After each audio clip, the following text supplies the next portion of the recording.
Hi guys, welcome back to my channel. Today I want to talk about current books that I'm into right now or books that I've read recently. I was just making an Instagram reel about this book right here, my favorite book when I was a kid. It's called The Monster at the End of the Book with Grover from Sesame Street. And I was like, I want to talk about books more often. So I'm going to start like a little series, start making some more videos, but I just want to talk about these few books that I have here. And I won't be too long-winded about it, but all of these books I 100% recommend, and they have really helped me throughout my journey, and they have really helped me just be more creative. I've talked about, I don't know, a lot of things on this channel, and a lot of them come from the books that I'm reading or the ideas that I'm starting to think about, the knowledge that I'm gaining. So yeah, let's just jump right into it. So this is the one that I made the Instagram reel, and it's The Monster at the End of the Book. And basically Grover discovers that the title of the book is called The Monster at the End of the Book, and he gets really scared. And so he tries to like stop you. He's like begging, pleading, putting up rope and like building brick walls and obstacles, trying to get you to stop turning the page and stop reading this book. And then by the end of it, he discovers that the monster at the end of the book was himself. And so it's so symbolic. And I don't even know if I knew or understood how symbolic it was as a kid. I just remember like really liking it. And that is just really representative of how our own thoughts can put fear into us and scare us. And we think that, you know, things are so scary and things are so bad. And then we get to a certain point or we get to the end and we recognize that it was us who was scaring us. Like there was nothing to be afraid of but ourselves and our own fears that we put within ourselves. So this was a cute book, one of my favorites as a kid. I really, really liked it.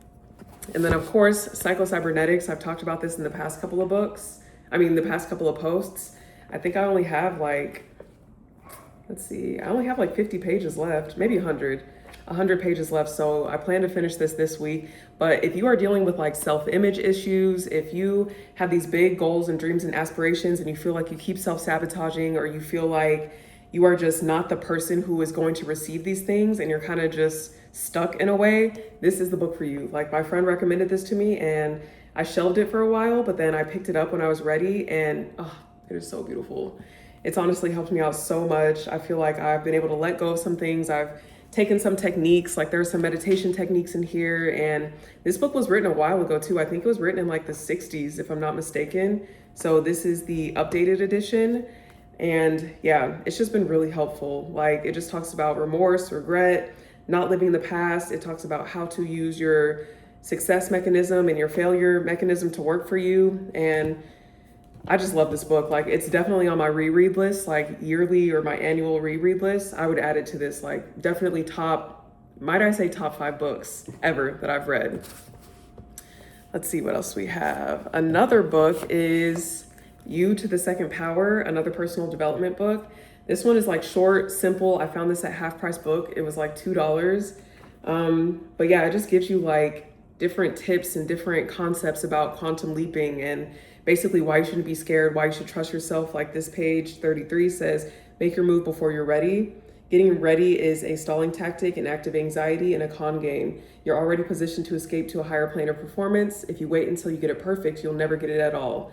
The time to start is now. You to the second power can only occur in the present. So again, a lot of the things that I talk about, seeking failure, choosing risk, focusing on the end, think beyond what common sense would allow, don't be rational, quit trying harder.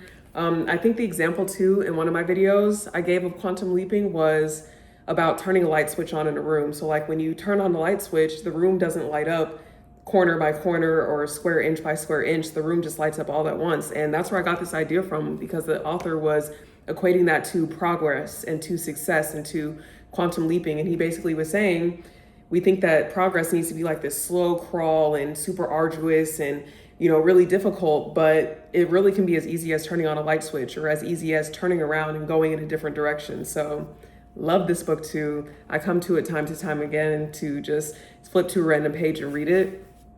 I really, really liked it. Another book that is similar is The Power of the Subconscious Mind by Dr. Joseph Murphy. I actually went on, is he a doctor? Wait, Joseph Murphy. I don't know if he's a doctor. But I actually went on a date with someone, and I'm not gonna lie, like throughout the date, I was kind of like, okay, whatever, like not bored, but I was just like, I don't know if we have a lot in common. And then he found out that I like to read, and then we started talking about books, and then he mentioned Power of the Subconscious Mind. I was like, oh my God, I've read that. Like, I have that book, and I haven't picked it up in a while, but he reminded me how good it actually was. And, you know, it just talks about literally your subconscious mind, some of the chapters in the table of content, how your mind works, how to get the results that you want, your right to be rich, how your subconscious mind can be a partner in your success, healing mentally. Let's see. What else do they have? Subconscious mind and happiness, how to use your subconscious mind for forgiveness, how to use your subconscious mind to remove fear. Like, I'm about to actually take this with me when I go sit by the pool because I need that. I need that refresher and that reminder. And I want to say too, you guys, like all these books that I read multiple books at a time because I feel like I used to pressure myself to only read one at a time. I'm like, okay, I'm reading this book right now. I can't start another one until I finish this one. And I feel like it was just a lot of pressure. And then especially like when you go to school or like, you know, if you have a higher education, you're going to college, you're already reading a bunch of stuff that you don't necessarily want to read and you're forced to be on a schedule. So I've just come to find out that forcing myself to read one book at a time or read certain things in order just doesn't work for me. So I like to read anywhere from like 8 to 10 books at a time. And I'll just pick up, you know, whatever's calling me and I'll flip to a random page. Sometimes I start from the beginning, but I think with this one, I just flipped to like a random section, a random page, and it told me everything that I needed to hear in that moment. It was so cool. So if you have trouble reading, if you're just like, oh my gosh, how do you read so many books at a time? Like I can't even read 10 books a year. Try easing off on the pressure. Like try making it a no pressure thing. Just pick it up when you feel like it and gravitate towards things that you want to gravitate towards. Like you don't always have to go to self-help or you don't always have to read fiction or always have to read a certain genre or read it in order. Like this isn't school, you know, there are no rules. You can do whatever you want. And I found that doing that, like I said, has just released the pressure and I'm able to read a lot more than if I just stuck with one book because we go through different phases. Like sometimes I'm in a personal development mood. Sometimes I'm in a mood to hear about a story or read somebody's biography. Sometimes I'm in the mood to learn about success. Sometimes I'm in the mood to like get techniques. So it's all different and that's okay. So don't pressure yourself too much. And speaking of biographies, autobiographies, whatever it's called, this one is 2 Chainz's book, which is called Something Told Me. And he's a really intuitive person. And I thought this book was really good, a lot better than I thought it was going to be. And I read it a lot faster than I thought as well. And he basically just talks about all of the instinctual gut feelings he's had throughout his life to like not go somewhere or to not do something or to partner with a certain person. And he talks about the consequences of listening to or not listening to that voice inside his head that tells him, you know, when or when not to do something. And he talks about the things that he does to kind of hone that intuition. And I thought it was really interesting. Like he's saved himself from getting shot. He has partnered with someone or invested in something and made millions of dollars, which I thought was pretty cool. And it's all, you know, this book is basically just about trusting your instincts and listening to that voice within your head and knowing when things are right and when things are wrong. Within yourself, right? Not based off of society or what somebody else is telling you, but just literally within yourself as you being an own person and you taking control of your life.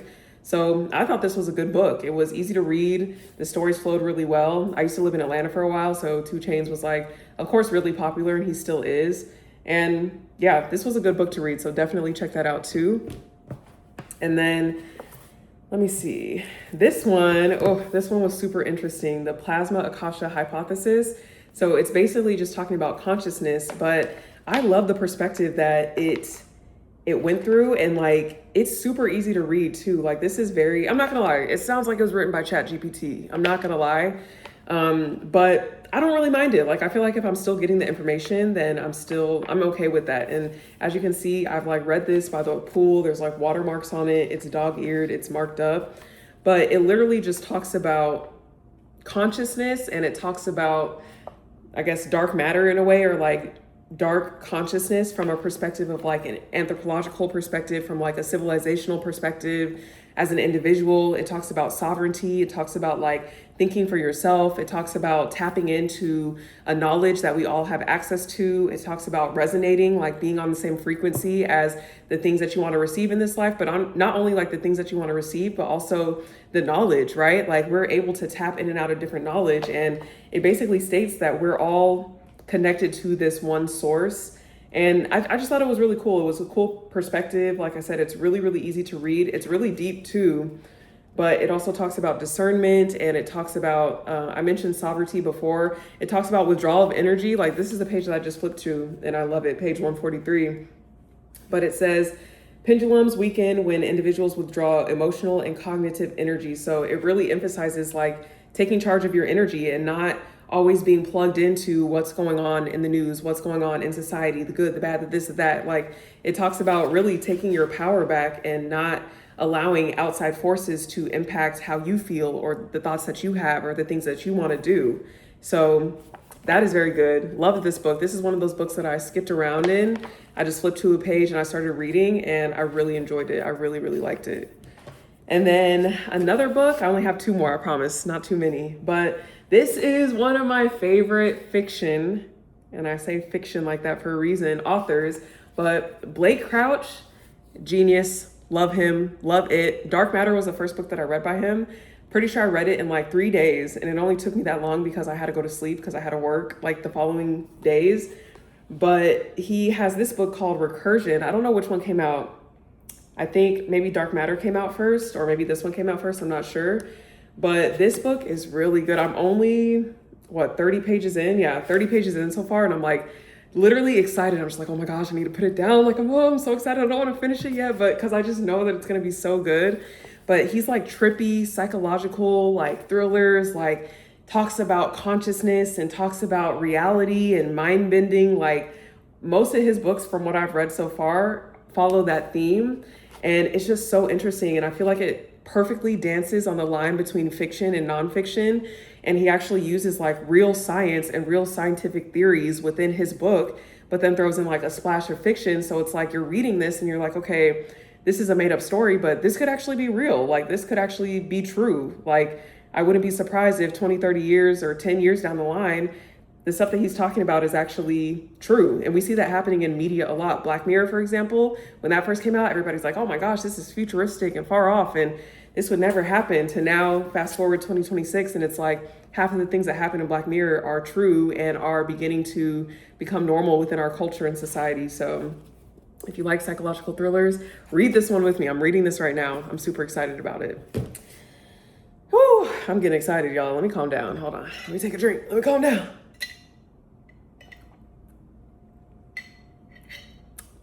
Okay.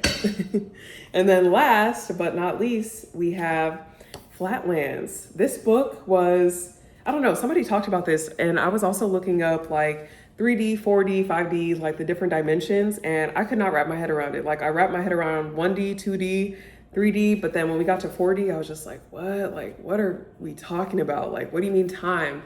I thought time was relative. Is time real? Why is time used as a dimension? How does this work? So much. So this book was talked about a lot. I haven't even read it yet, I'm gonna be honest. I've just flipped through the table of contents. I don't know, it's about flatland. I don't know if it's a metaphor. I don't know if it's real. I don't even know much about the author, but this is a book that I pulled out of my stack, and I've just been carrying it with me to a couple of different places in the event that I do want to open it up. So I know that I'm going to be opening it soon. So have you guys read any of these books? Like, please let me know. And if you are going to get any of the books, let me know too. I might leave a link in the bio just of all the different books that you can buy that I mentioned in this video. But yeah, I just wanted to talk about this. I don't see people talking about many of these books often, maybe a couple of them, but these are just fun reads that I have for this summer. Like I said, I read like anywhere from 8 to 10 books at a time. So if you have recommendations, let me know. I also have a wish list of books too. So if anybody is feeling generous, I do have like just a list of books that I have on my radar that I want to buy. So I'm gonna leave that in the comment section and in the bio, just in case anybody's feeling generous. No pressure, of course. But yeah, let me know. What are you guys reading? Do you like to read? Have you been a reader when you were younger and then you kind of like got turned off by it because of academia or because of school?